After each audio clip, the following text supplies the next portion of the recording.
Okay, this is the Breville espresso maker. Turn the power on. Lift the top up in the back. You can add water. You can use filtered water. Pour the water in. Close this up. Take your grounds maker. I will have this filled with fresh caffeinated coffee beans. Down in the drawer underneath the microwave, there are other beans and other choices for Keurig. Okay, back to the filter. Press in one time.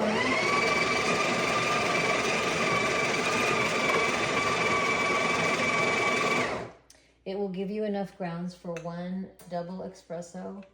Press down hard. Pop in. Turn to the right.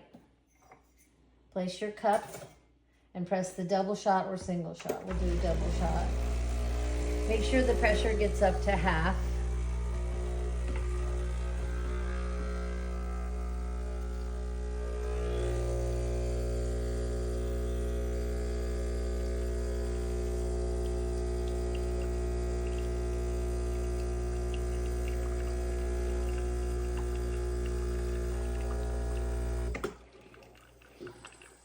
Now you can keep using these grounds again, or you can add water over here on the side.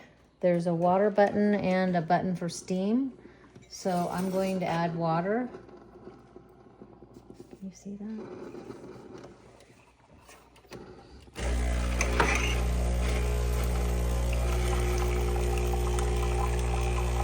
It just kind of gives it a little bit weaker.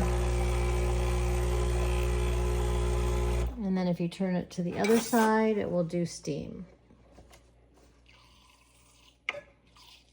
And you can add milk if you want. I'm not adding any milk, but it will steam milk. And that's it. When you're finished, undo this, take the grounds out, and make sure that you keep the filter inside. Sometimes the filter comes out with the grounds, but make sure you pop it back in. That's it.